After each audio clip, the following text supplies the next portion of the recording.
Hello and welcome back to Friend or Foes competition. This is our day 2 of the Mythic League, game number 3. We've got Team OOD and the Ugly Barnacles. And this is Shargan coming at you, and I've got Sunrise joining with me today. Surprise, you've got Asim instead. Sunrise couldn't make it. Oh, whoa. That's a different voice in my ear than I expected, but I'm totally fine with that, Asim. How you doing?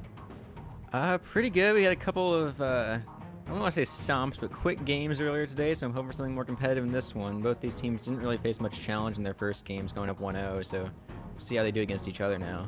That is true. I honestly, I think second day is always kind of the most fun because, you know, then you start seeing the winners going on. Do they continue their win streak? And you've got the guys who didn't do so hot their first games. It's like, oh, can they break it? Or is they just going to be started the downhill? And just in general, like, I want to comment on last game. RLS was pulling off some stuff. They were popping off for a bit, and I was really excited about that. I'm really looking forward to seeing what they're doing in this league.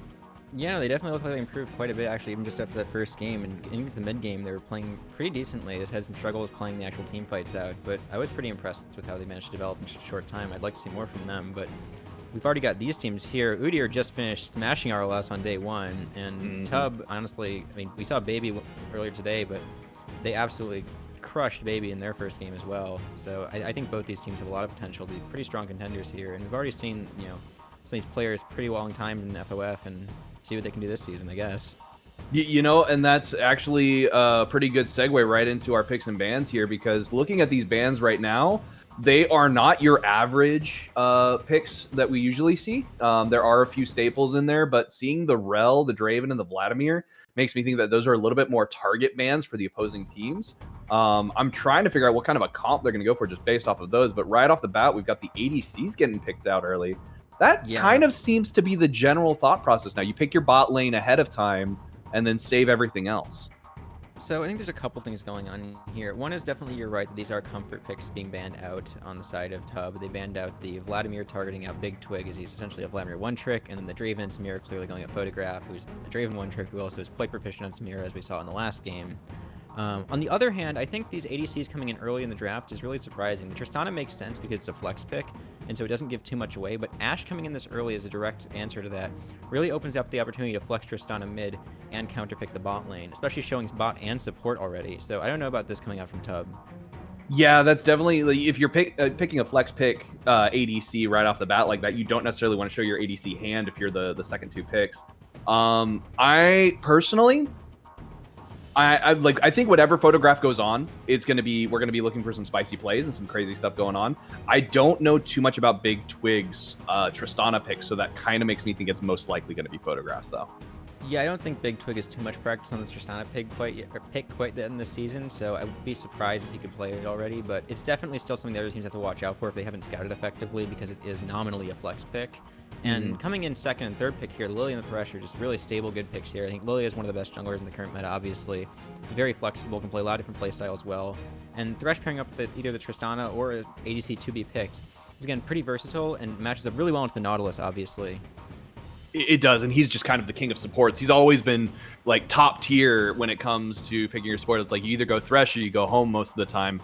And personally, I'm a bigger fan of the Nautilus Hecarim combo, just because of the fact you've got so much damage and so much tank coming out of Nautilus. It's really kind of surprising, and you combine that with so much CC coming out of the Hecarim as well. It's just, I'm already seeing Tub's comp is going to be really frustrating if you don't have some kind of tenacity on the side of Udyr.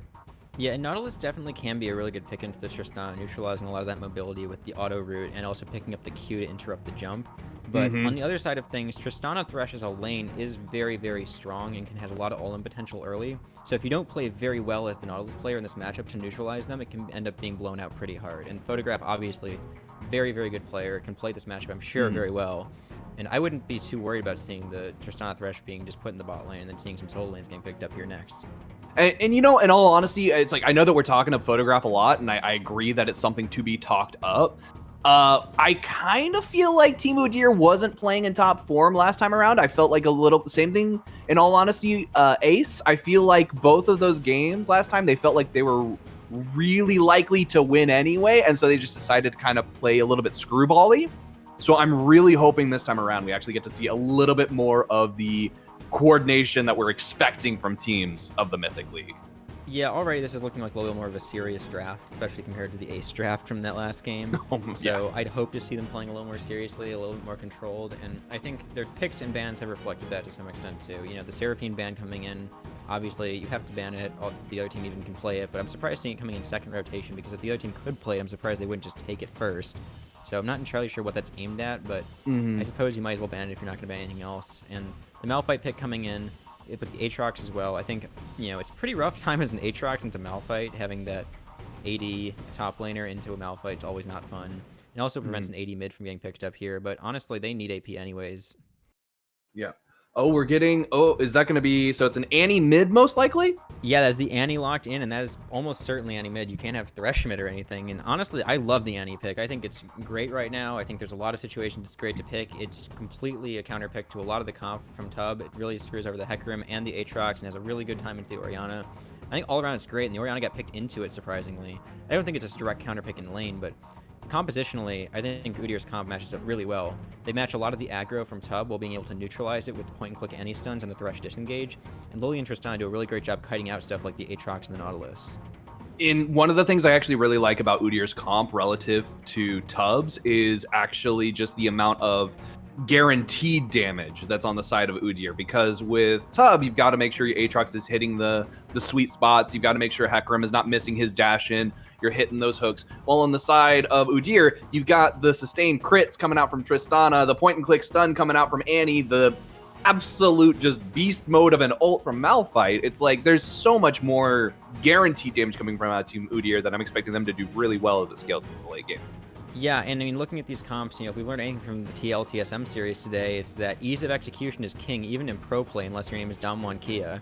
So I think that, you know, picking a comp that's essentially idiot-proof and will win the game if the other team plays even slightly worse than you is just the way to go if you think that you're a good team. Absolutely, and with that, I think we're about ready to jump on to the Rift, so let's head on over. Alrighty then. So jumping onto the Rift right here, I did kind of have a chance to speak with Crumpy, and I'm gonna see if he's gonna. They were talking about possibly doing a spicy level 1 invade. I kind of doubt it, just personally. I'm not sure if that's something that they're looking to do, especially against this kind of team comp. But we'll see how this plays out. I don't think the level 1 would be super favorable for either team here. There's not really a lot of reliable lockdown for either of them outside the Thresh and Nautilus hooks, so unless you're relying on hitting one of those, there's not much you can dependably do at a level 1 besides pushing someone off their buff and just getting a split map. Exactly, and we've got the 5-man fan. I thought for a second there that we were going to have like a crazy Malphite jungle as Lilia ran into the mid lane, but then I looked over and saw, oh wait, no, she has smite, so she's definitely going jungle. Yeah, I mean, so this is definitely going to be a pretty... I mean, it's not standard, so to speak, because Annie is obviously a little bit off meta, but I think Annie, honestly, is something that's coming into the meta right now, and people have realized it's good, and it definitely fits in very well with the rest of the composition. So overall, pretty standard across the board. The only real outlier here, I think, is the fact that this top lane matchup is a little bit strange because the Malphite's in the game. I would have liked to see a Scion here, I think, rather than the Malphite. It just seems like much the same utility in the comp, but it's just a stronger champion in this context to me. But Malphite is certainly easier for the execution once more, and so I understand why they'd go for it in a comp like this. It just lets you press R as Annie and Malphite, and you basically win the fight. Exactly, that's exactly what I'm thinking. You drop the Annie stun, you just Malphite where the stun was, or vice versa. You drop where the Malphite knockup was. So for me though, like in regards to Annie, she's always been kind of one of those staple league champions. She's been around since season 1. She's just always kind of been there. And I feel like even though when she's out of meta, she's always kind of in meta in some way. Personally, I still like her as a support just because it's just the stun is obviously makes it very telegraphed when you're about to engage.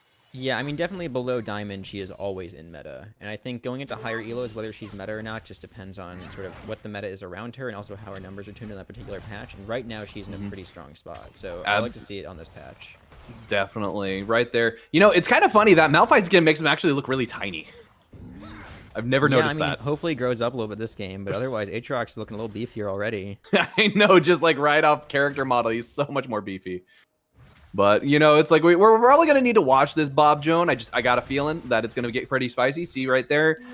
Getting hit by those Aatrox Vitals. Oh, but we got a nice bit of damage coming out by Big Twig. Ooh, got and the a little flash bit. Forced.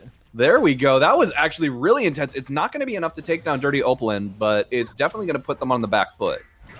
Yeah, I'm not sure he had the flash. He might have been a little with heal instead, but that does end up blowing the flash off the ADC, and now if he gets caught again, he's just gonna die. Yeah, like more than likely, yes. I feel like he's got enough health now at this point that he could probably escape, but he's got no flash, so you're probably right.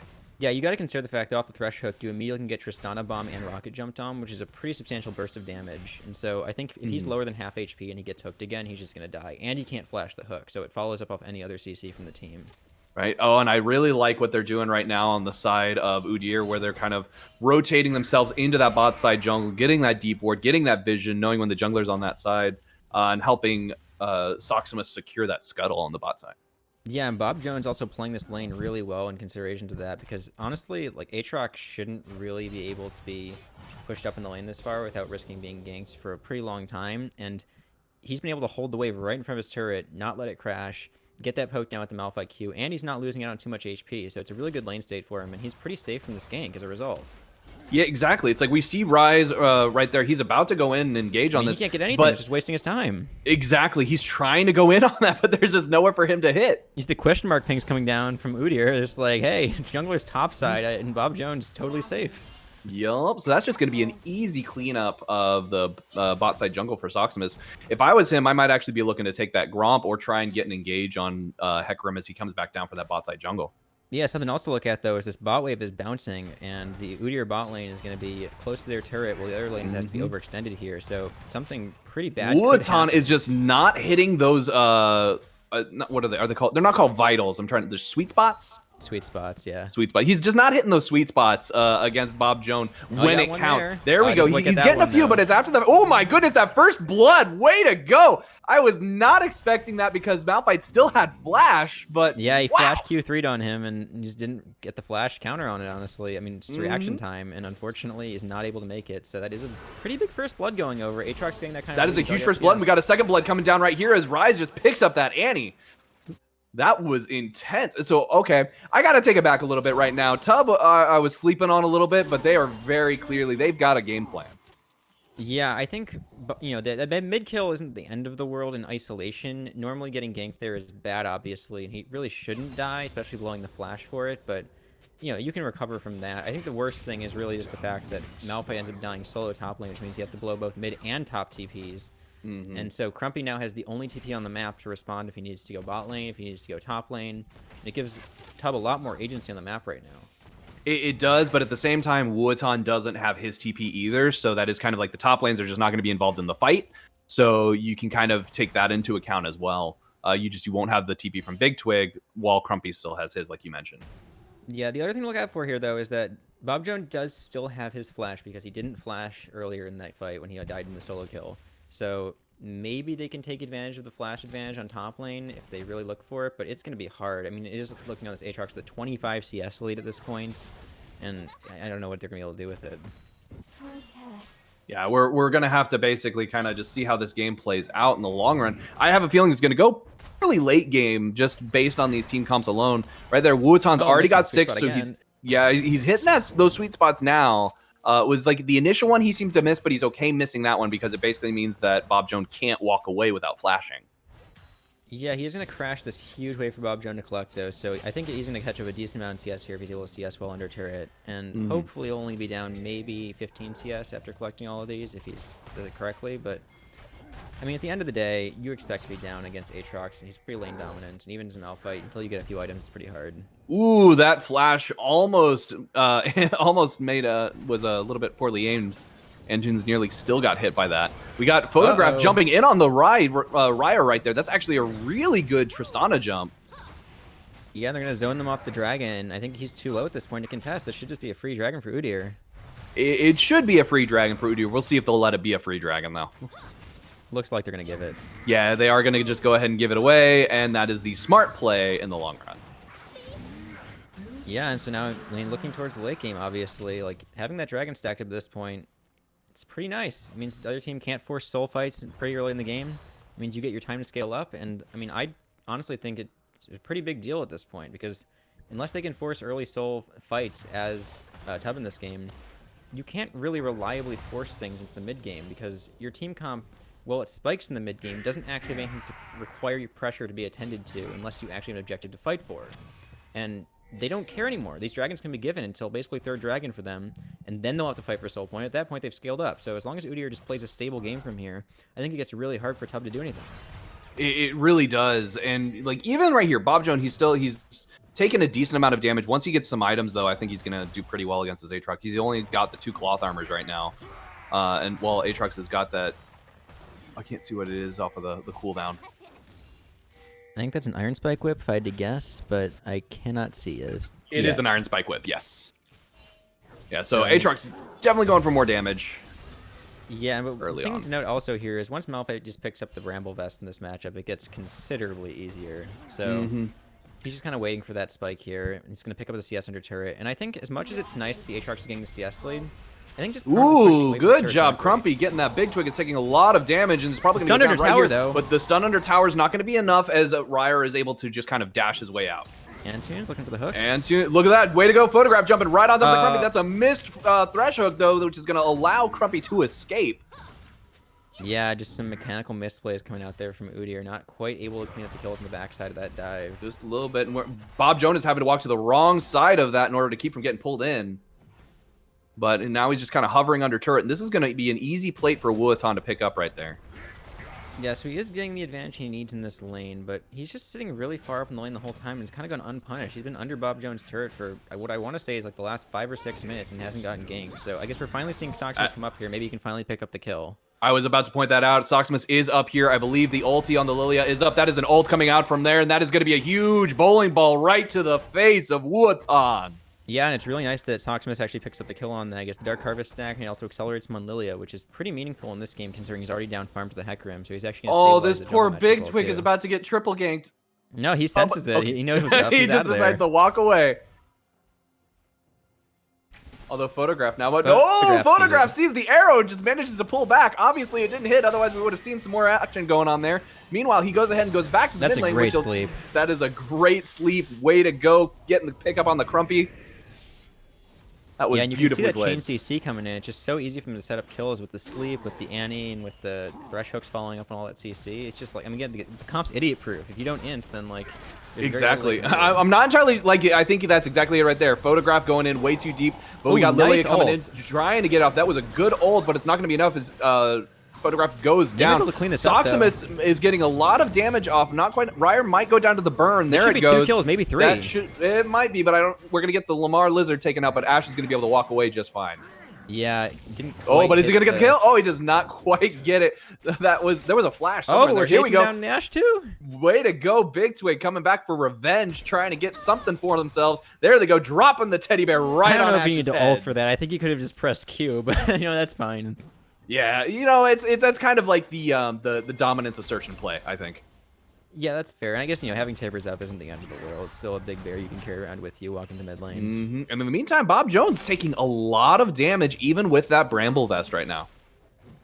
Yeah, unfortunately, he is just still quite behind. He's down 40 CS this Aatrox. He's having a rough time of it. But honestly, I mean, I want to give credit to Bob Jones here. He's only taken that 1 death at the beginning, just kind of killing the flash. And then since then, he's been playing pretty stable. He's falling behind CS, but that's what you got to do in this match. He's not feeding. He's not getting the Aatrox 2 ahead. I think he's doing a good job playing his role here, playing weak side. He really is. Although I have to say that it's kind of hilarious that every time we've jumped top side this time, instead of it being a fight between 2 tanks, we just see poor Bob Jones getting his face smashed in by the Aatrox. Yeah, but I mean, we have to see the Aatrox getting a little more respect soon, because I mean, he already got ganked once when he actually had the chance to be under that. And we saw that kill getting cleaned up by the Lilia, which ended up snowballing into more kills bot lane with the Lilia being strong enough to contest those. So he's got to be careful. He doesn't just keep playing up in this lane. He can keep getting ganked at this point. Definitely seems like that's going to be the way. Dirty Opland is looking to... They're probably going to get another plate or 2. They might even take first tower here. We've got Lamar Lizard. There's just no support on the bot side. Even once Tristana shows up. Oh, we got the TP coming in. Now we got the support. And we got the TP coming in from top lane. That is a flash. That is how the Ash. There we go. That is the play. Dirty Opland goes down. And we got Wuatan right there coming in to do a lot of damage as well. He manages to pick himself up on Antunes. And then we got more damage coming as Hecarim comes down, falling down. That is a huge sleep. Look at this damage just coming out. Bob Jones goes down, though, and this is totally swinging in the way of Tubbs. Soximus dives under turret, trying to escape, and that was just absolutely massive. Here we go. We're going to play it again. Let's see what we got. Yeah, we get a huge Q3 from the Aatrox at the end of that fight to actually make sure they secure a couple of those kills. It looked bad at first. They get the TP off first on the side of the OOD, and they end up getting in there early. It looks really nice for them, but then the Aatrox comes in, and even though he's late, he just is so tanky, gets so much damage off. Look at his HP. He barely even takes any damage. It's really, there's just so much tank on that side, and like even with the Lilia getting all that, I feel like maybe they needed to pull off a little bit sooner, get Tristana out a little bit farther back.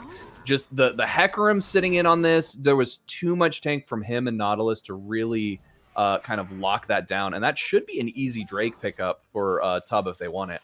Yeah, and also notably it ends up being numbers advantage for them because Crumpy makes the rotation, but Big Twig is still sitting mid, so it's actually 5v4. And I think that's true. honestly what ends up swinging the fight for them is they have that Orianna to clean up the end of the fight. I think if you have the Annie there, you can actually make that fight look a lot worse for Tub, but unfortunately they just have first rotation and it ends up costing them. That was a decent pickup though on the Ashe. I feel like that they really needed to get that kill onto the it unfortunately went to Antunes rather than Tristana. Yeah, that's a little unfortunate, but I mean, honestly, this game at this point looks pretty stable. As much as that fight's not great for Udyr, it's only about a 2k gold lead at this point in the game, and with the way these comps interact, it doesn't end up meaning that much with the Orianna being this strong, because she kind of fulfills the same role as Annie in a lot of these situations anyways, which is just one-shotting someone or getting that big CC off. So unless she's strong enough to just literally one-shot anyone she wants, it doesn't actually make much of a difference, I think. Yeah, and we haven't gotten to that point now where Photographs had an opportunity to really just start hitting the towers. And I think once that actually starts happening is when Tristana's going to pop off and do a lot more than Ashe.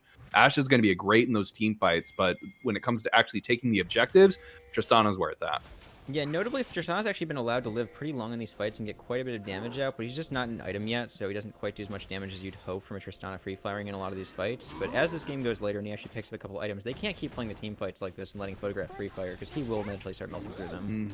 Very true, and I honestly feel like that, so that when we're looking at the two Drakes prioritization-wise, I feel like the Cloud Drake on Udyr is going to be a lot more beneficial than the Ocean Drake on the side of Team Tub, just because of the fact it's going to allow them to move around the map that much more, get those rotations off that they need in order to keep themselves even in this game. And that was a huge Rift Herald use in the mid lane. They've almost got it cracked open to where they can basically just start moving Annie out of that lane to the side lanes.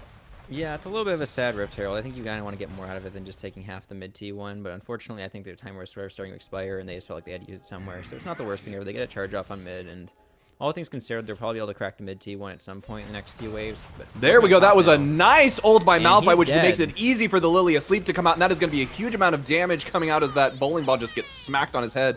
The TP from Orianna is coming into the top lane too, and it's basically going to get used up, opening up this mid lane, which in theory, if I were Udyr, I just go push that wave and take that mid tower. Yeah, I think Photograph's just going to push this way bot lane, and they're going to rotate to mid probably, and it's looking like they can get that mid tower pushed in now. With the Hecarim and River, though, they might even catch him. They might. It looks like they're kind of avoiding him, though. They'd rather not do that fight because of the Nautilus and Ashe hiding right behind them. Yeah, and so Annie's coming back to mid lane here. He's going to push out the wave. And honestly, picking up another kill on the Aatrox there is pretty big for them. Oh, we got Hecarim deciding to kind of scare her off. Okay, I thought maybe he was going to try and go for the dive, but not quite. Nah, he just goes very fast. He doesn't do much. I really don't like the Divine Sunder pickup on here on the Hecarim. I think it's really just a poor choice into this team composition. And what would have been the better way to go, do you think? I think it depends. I guess we're on the patch where Triforce is stronger, so maybe you can go Triforce here. But honestly, there's just so many better options. That Sunder is just almost never the right choice unless you're playing into very, very specific sorts of team compositions.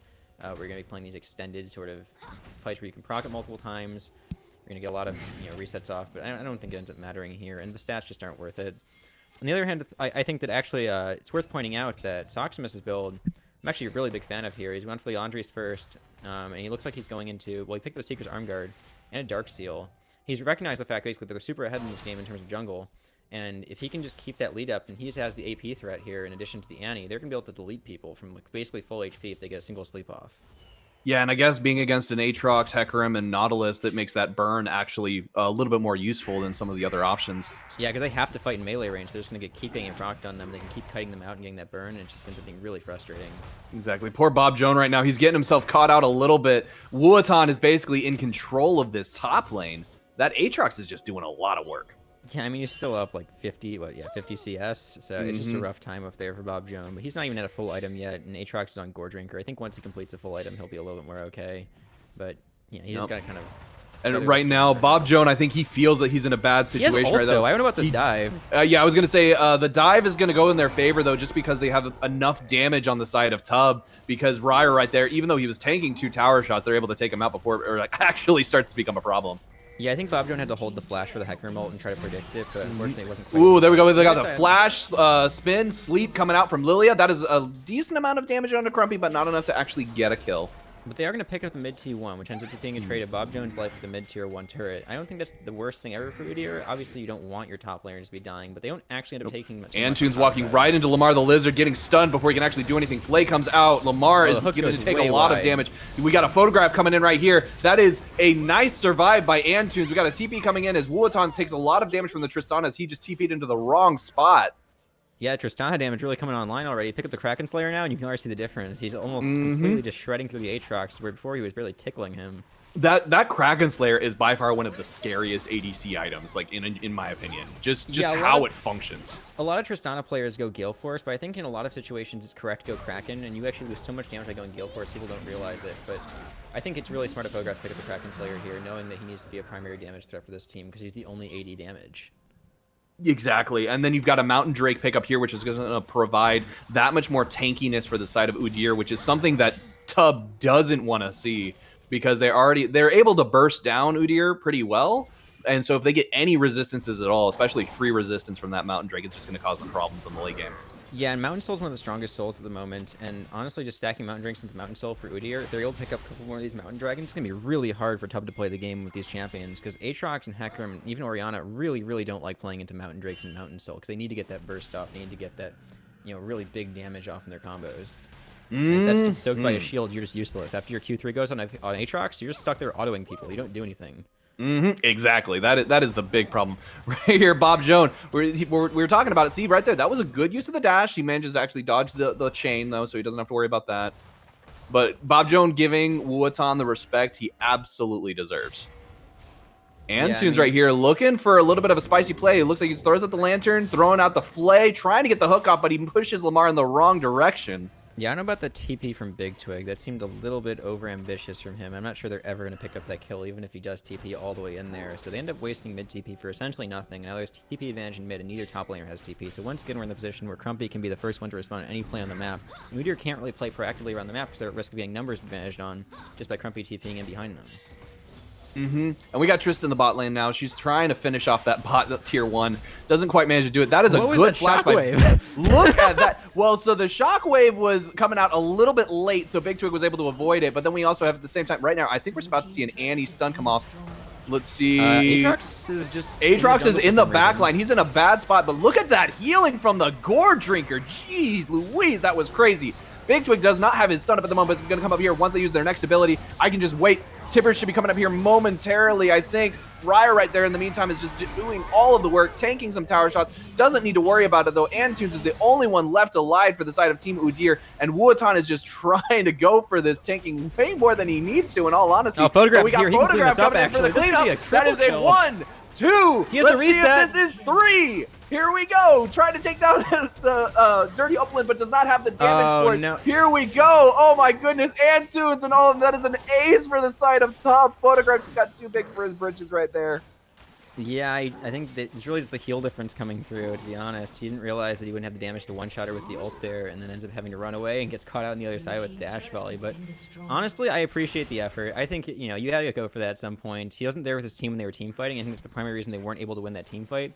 Even though they collapsed in the Aatrox, they just didn't have the damage to kill him off before Gore Drinker proc off, and you need Tristana in that fight to be able to do that for you. So I think just, Udyr just needs to pick their fights better, honestly. They were playing into that with no vision in their jungle, I think, and they didn't really realize they were playing with numbers disadvantage until pretty late in the fight. Exactly. That's one of those situations where it's just, I look at that photograph, and every time I do it makes me laugh, because he's doing so well and then just makes that one overly ambitious greed play, and it just makes me go, no, what are you doing? I mean, I think that was worth it for him. He ends up getting 2 kills and he dies for it, but I think that's still probably worth it considering the fight was, basically a 3 for nothing before that. But oh, absolutely. So the double fight kill to begin with wasn't great. Yeah, the double kill perfectly clean. The chasing down the Ashe, that's where it becomes a little sus. Yeah, I just think he overestimated his damage, and obviously, like, we've seen this before from him, but In the past, I will say, there were a couple of moments in the previous game where I think it looked kind of inty, but it came down to the fact that he just missed a couple of skill shots. There was one really noticeable one where he, like, Samira queued backwards and would have gotten the kill otherwise, even though he went in one before. But in that case, he just didn't have the damage straight up, which is just a different kind of thing, right? There's no way he wins it. So it's a little more of a, I don't want to say griefing, but it's just a little, you know, questionable plays coming out there. But I still like it overall. I like the aggression. I think he made a good play overall, just pick up the double kill in the first place. And I don't really care what he does after at this point. Absolutely. No, this is definitely a situation where I feel like Tub, though, just is winning the vision game. Oh, this bush right now, Antunes going for the ward, but he ends up finding Lamar and Ryer at the same time. That is going to be a huge ult coming out. Oh, that for Hecarim lasts so long. Look at all this damage. Photograph is not going to be able to get out because they already jumped. That is a good ult, though, to knock him back. There we go. Okay. All right, so they end up just taking down Antunes. They do commit a lot for it. They use the Nautilus Flash, they use Nautilus ult, they use Hecarim ult, and they do pick up the support kill, and that should set them up for this dragon pretty well if they get the vision down, but honestly, I don't think it's that impactful as long as Soximus is It's not, but Soximus is going to get caught out, and that's going to be a huge boom for Team Udyr. Bob Jones is having to ult away in order to escape. And that is now going to be the dragon going over pretty much for free to Team Tub at this point. They have to give it over. It's not the end of the world for Udyr. Obviously, they already picked up 2 dragons. They're not really worried about soul at this point or anything, but it is unfortunate. This would have put them to soul point if they'd be able to contest for it. And again, it's the same situation for Tub as it was for Udyr, or for Udyr as it was for Tub. You don't want to see the other team picking up those extra resistances because it's just going to make it that much harder for you to finish them off. Yeah, and so I will say this game, you know, they're down 6k gold on Udyr's side, and it's pretty hard, but with a comp that this easy to execute and has this much sort of potential to just wombo the people into 100-0 with the anti-ult and chaining stuns, it doesn't end up mattering a ton as long as you don't play poorly for the most part. Obviously, Tub should be favored to win from here if they play correctly, but one misstep and you can just get blown up by these champions, so it is still, you have to be careful. Yeah, at this point, I'm expecting some plays around the Baron pit. Obviously, Lilia's trying to clear out the vision over here just to get them set up for it. I really feel like this is where Udyr needs to be looking. They need to be getting this next Baron, and that's probably going to allow them to have the pushing power to put a huge dent into Tub's defenses. Yeah, I mean, I think Tub is obviously thinking like, oh, we're on the aggressive, we're winning here, but I think what Udyr should be looking for is essentially Tub to just start the Baron for no reason, because if Tub starts this Baron and they start tanking Baron, they're all sitting in the pit, like that's just such a free setup for Malphite ult, for Annie ult, for Tristana just hitting that huge not rocket jump, explosive, not explosive cask, I don't know what the ability is called, the bomb. Yes. And, you know, Lilia's zone control in the pit. It's just like their whole team is set up to fight in the Baron pit so well that if they can catch them doing Baron, I think that's one of their best opportunities to just wipe them and come back into this game. And, you know, like, I think that's actually what Tub is trying to bait, where they're just trying to bait out the Baron. They did get the TP. They do get the TP out of that. That was a good TP. Like, basically, they read what you were saying. They shouldn't do it now because they forced the TP for nothing, and they should not want to fight the 5v5 in Baron pit. Exactly. No, that was definitely a situation of they're like, hey, they're expecting us to do Baron. Let's make them think that we're doing Baron. Yeah, so I mean, that's a decent bait from them. They definitely get the TP out, which is nice. Now, the thing to look out for here now, I think, is just the fact that they have to make some use of the fact that they got that TP out from the Annie, either by kind of waiting for the map to split again and then trying to start the Baron again when Annie's not there, or by just taking advantage of the fact that Orianna and Aatrox both have teleport up just to Malphite's teleport, be able to split the map and then force those TPs to make a play across the map that they can't be responded to. And we'll see what they end up doing, but Udyr looks like they kind of just want a position to get more vision around the Baron again, and maybe even start it themselves. I don't know if I like them starting it, though. Yeah, I'm not a big fan of Udyr starting this Baron up just because of the fact that, like we've been saying, where they want to force the fight because they're slightly behind. They're on the back foot, technically speaking, and so it's kind of a situation of you want to force the mistake out of your enemy player rather than making a mistake of your own. Yeah, I mean, the big thing is you want them to be the one. Ooh, here we go. That is actually Ryer. Possibly. Ooh, the Thresh Lantern came out just a little late. You got the emote bait coming out as well. Yeah, so I mean, honestly, at this point, you're basically just looking for Udyr to scale and prevent Baron from being started, which should be pretty easy for their composition, but they can't play too far up or they're at risk of getting caught like this. Yeah, exactly. They're getting caught out right now. That was a nice block on the side of Bob Jones, but it's going to result in him ulting, trying to hit the Hecarim, but doesn't manage to actually get it. We've got a lot of damage coming up on the top lane as they've got 3 trying to take on the Aatrox. We got 2 Antunes and Annie down in the bot lane. This whole fight has been split. Oh, 3-man sleep, though. This could be pretty big. It's a 3-man sleep. That could be a good... That is a good cleanup coming in, as right now Photograph is able to just do the work. Tristana able Oh, to the put Ori off damage is plenty pretty of scary, bit though. They might not damage. want to fight this. They are very low at the moment. I feel like they could probably do it if they really want to, and I feel like Photograph is wanting to do it. I mean, they were chasing down at full HP, and Ori QW half health, both of their carries, so I think you can't keep chasing at that point. You're too risk of just getting outranged by Ori and getting killed before you can even get in range to get an auto off. Right, so that was a, what was it, a 2 for 2? It looks like we had Big Twig and Antunes go down. In the meantime, it was Dirty Upland and Wuotan who were taken out on the side of Tub. Bob Jones is about to get himself cleaned up, though. Soxum is coming in to clean it. What is Here we go. Hecarim doing? Ryer, you are gonna get yourself killed if you hang out right here. Bob Jones trying to bait it. Soxum is doing what they can, spinning around. Dodge the Fancy hook. footwork coming out from this deer. Look at all of that, like that dream burn right there, but it's just not going to be enough as the CC and the damage from the Nautilus just manages to lock them down. Yeah, Hecarim is just so fed at this point. I guess they just can't do anything to him. He heals so much and doesn't even take any damage from that extended trade with Soximus, even though Soximus himself is pretty strong here. You know, I'm surprised he lived as long as he did, but I guess you should have known in the last team fight, considering he was literally 1v3 for like 4 seconds and didn't die.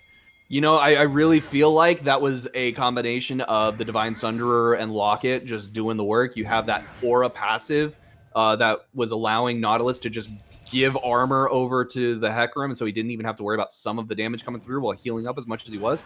Yeah. This is probably an easy Drake for Tub, I would think. I don't know if they Udyr should can get actually this for contest free. this. I don't think Udyr should be contesting this. I do think that the biggest thing you notice is I think that Soximus probably didn't account for the Locket resistances when he went for that. He probably thought he was going to win because without the Locket, he probably does. But yeah, obviously the Locket comes in pretty big there with those resistances and the shielding coming in. And I think at this point, they just can't contest anything until they need to. So they're probably just going to end up waiting until Soul Point, and they'll probably try to contest around that. But, you know, obviously, I think the biggest weakness we've seen from Udyr here is that they aren't really playing safe enough considering their state in the game. They're playing as though they're even or even ahead on gold, even though they're actually behind. And Exactly. Their team comp can play from behind very well, but you can't just be out of position in these lanes with no vision because you've been pushed out of your own jungle. You actually need to play safe, probably freezing top wave, like just hoping that the other team can't start Baron, and if they do, you have vision for it to try to contest it. But walking all the way up top lane like that and getting caught and having to kite back and have these long extended fights where your team's just not even ready to fight there is just, I mean, it's really bad. You can't do that if you're this far behind. Yeah, they're just picking the absolute wrong fights, and it's just not working out for them. You know, it's kind of one of those situations where I feel like early game Photographs plays were just like, they were good, they were really awesome, but I feel like you got a little, like you were saying, a little over aggressive. Same thing with Bob Jones, where in the top lane he was pushed into his turret for so long, and yet we didn't have a Lilia gank until I think like 10-15 minutes in. It's the macro play is really coming out on the side of Tub and pulling them ahead. Yeah, I think the really rough thing for Udyr has been both sort of the vision control has been kind of weak on their end. I think they've only had really strong vision control a couple points in this game, but mostly it's been flushed out by Tub consistently, and they haven't been able to maintain control over the objectives. So when they end up trying to walk up to contest and prevent them from being started, they don't really know where anyone is, and oftentimes you're getting caught. So that results in these kind of scrappy fights where maybe they get a couple kills back at the end of it, but ultimately it's really not favorable for them. And Soximus, you can see, is clearing vision here around Baron now, but again, it's just so scary to walk up any further than that they can't really do much besides clearing the wards that are already there. Yeah, and you know, it's funny, we're talking about how it seems like the ward game is on the side of Team Tub, but if we look at the numbers, I'm pretty sure the numbers actually stack up in Udyr's favor. It is obviously, for whatever reason, their wards are not showing them what they need to see. So the placement of those wards is actually much better on the side of Team Tub. I don't know if it's necessarily better or worse, but I think the notable thing is that Udyr's wards are much more defensive at the moment because they're behind and because they're being pressured out of their own jungle and pressured out of the river. And so as a consequence of that, they aren't really able to see what's going on around these objectives before they get started by Tub. Whereas Tub's able to get these aggressive wards up towards the river, up even into the enemy jungle because they're so far ahead, and because they feel like they can skirmish better in these small fights that they've been picking. And so, like, you can see that Nautilus ward just dropped in that river entrance, right? And so now they're going to know. And Ryer just brazenly going for that blue buff, just completely ignoring Soximus. He's taking not a lot of damage from that. Soximus just isn't really able to put out much on Lilia without the rest of the team there, and he just easily picks up that buff. Yeah, a big part of that is because he took Zhonya so early, and he finished the Morellonomicon. I really think that his build started off pretty well here, but I think finishing Morello is really questionable at this point. Obviously, you need the healing reduction for the champions like Aatrox, Hecarim, but the degree to which Morello really amplifies that over just the Oblivion Orb isn't substantial enough, I think, to warrant that purchase when you could be going for something more impactful like the Void Staff. We got Hecarim trying to dive in. That is a huge Ash arrow, a huge Ori ult. That is going to be a Ryer going legendary as he takes down poor Big Twig. And they might look for something off the back of this because Bob Jones did expend his TP, but I don't think they can get much here. It's probably just going to be trying to contest so they can't start the Baron, but even that's really risky because, again, they don't have any vision besides that one ward on the pit. Yeah, and see, even if I feel like Tub can easily go Baron right now because even though they'd have to worry about the... I imagine they can just start it here, and because they don't have the Annie, it actually gets pretty difficult to peel off it, but they might just be baiting, but they don't know about this ward, so I guess they don't really do anything. Potentially, yeah. No, so there we go. Now Lamar's trying to suss out. It's like, wait, they're not coming in. Why are they not coming in? And realize, oh, they can see us. Yeah, so now the top side's completely dark for Udyr, and it gets pretty scary here because they're going to have to walk in at some point. But it looks like they're just going to play really safe. They're going to walk through mid, push the mid wave in, and maybe they can look for something again. Dragon does come up relatively soon, so hopefully they're going to set vision around bot side and make sure they get this soul secured before they do anything else. Yeah, that's definitely what I would do if I was on the side of Tub. I'd focus on getting that soul point. While if I was on the side of Udyr, be like, as soon as I see them over at soul, you have to make the decision. Do you want to contest that and probably die in a fight, or do you want to try and go for Baron? I think they have to trade for Baron. They can't really afford to go for soul here. Even if they like try to fight the soul fight and they end up winning, that just puts them one more dragon up, and that gets them the soul point as well. But realistically, I think Udyr's team actually doesn't do too poorly into Mountain Soul, all things considered, just because they have the extended team fighting abilities of like the Lilia and the Tristana. If they play the team fights well, and I think Baron's more effective for them because one of the big things that if they get a push in, it's actually harder for Tub to fight into them. That is really true, though. It looks like they might be forcing the fight right here, trying to get. Yeah, Udyr is trying to get Tub to line up in one of those choke points to make it really easy for them to just drop all the ultimates on top of everybody. But Tub is obviously not taking that kind of bait. They're like, nah, yeah, we're not grouping up. Off game today. He's been missing a lot of these hooks he's usually hitting, so.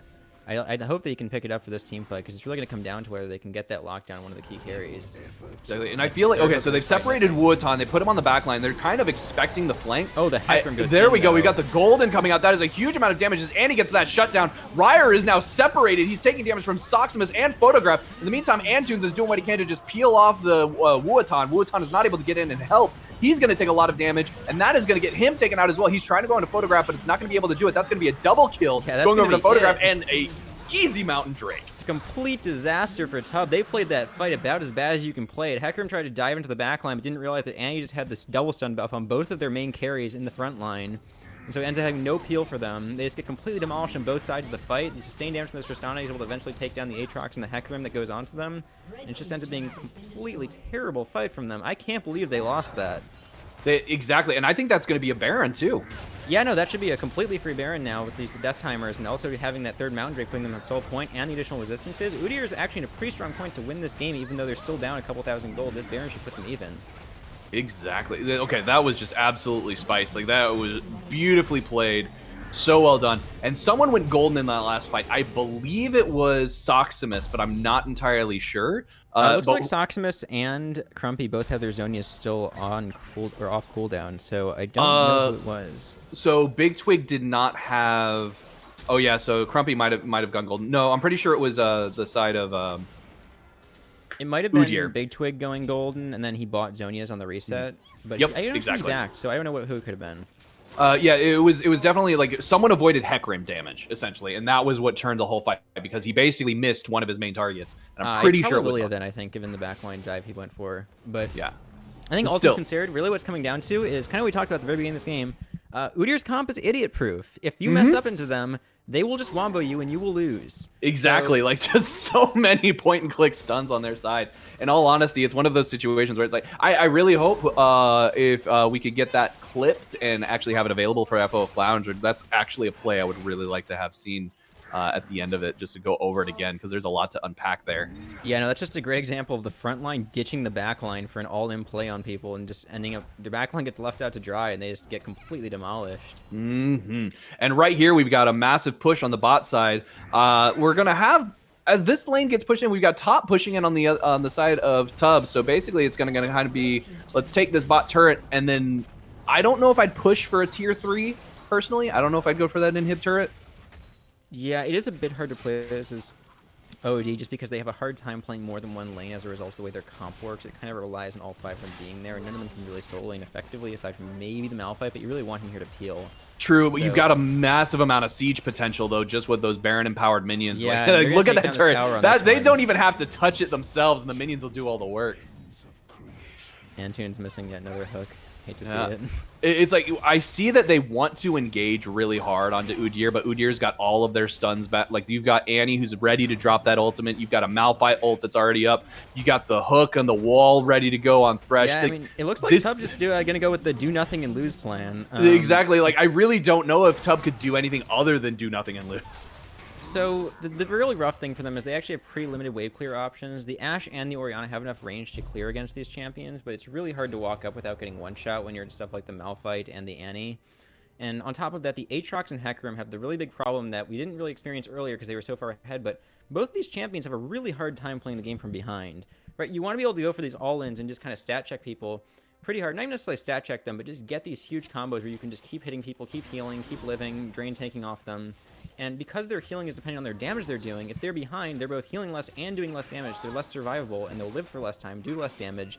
And ultimately, you're just pretty useless if you're either of these champions from a substantial deficit. And so, while they still can be useful, I think they have a really hard time playing the team fights now that they can't just rely on Hecarim and Aatrox tanking everything for the entire team fight.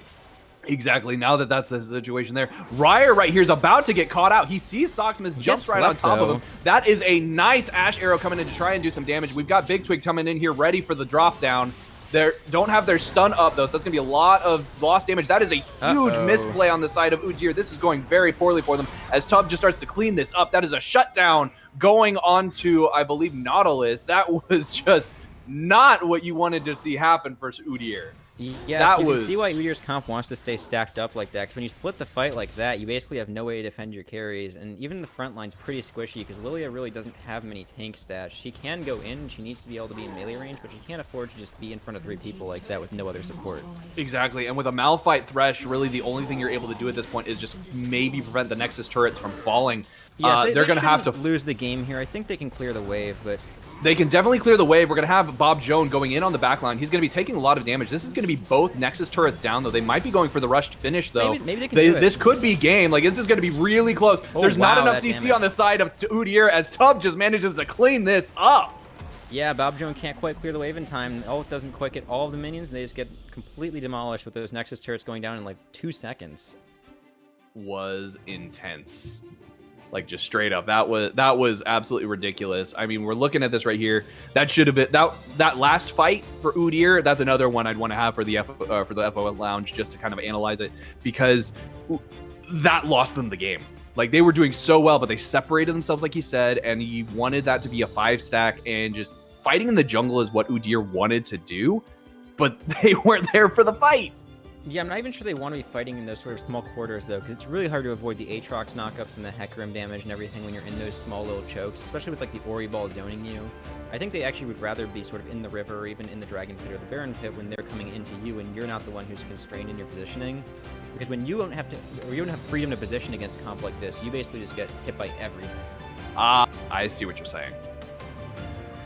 All right. Well, with that, that was a very clean pickup by the Ugly Barnacles as they manages to just kind of yank the rug out from underneath Udyr and take this win from them. I think we're going to go ahead and take a quick break right about here, and then we'll go ahead and have an interview, and then we'll be right back.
All right, and we're back. I am your friendly neighborhood shoutcaster Shargan, and I've got with me today Tubbs, the Ugly Barnacle's very own jungler Ryer. How are you doing?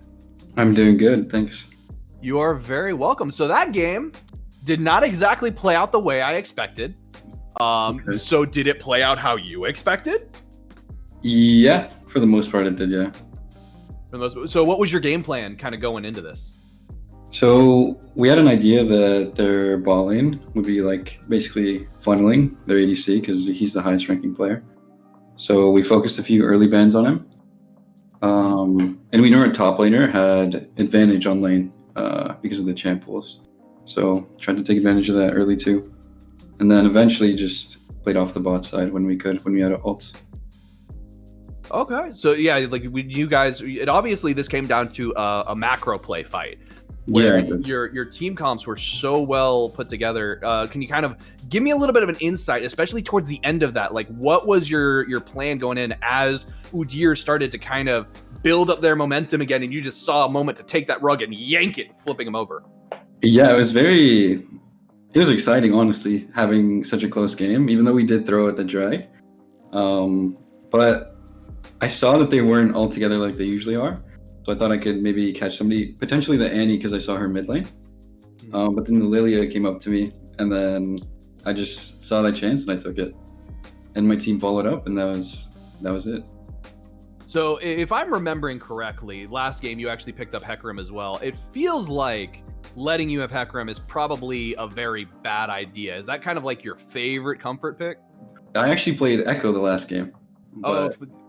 But Hecarim he's a very strong champion. I don't even play him that much, but just the champion in general is just very good, and I like playing him just because of that. All right, well there you have it, Ryer. Thank you so much. Greatly appreciate it. Yeah, thanks for having me. You are very welcome. All right, folks. With that, we're going to take another quick break, and we'll be right back with the final match of FFS. So stick around.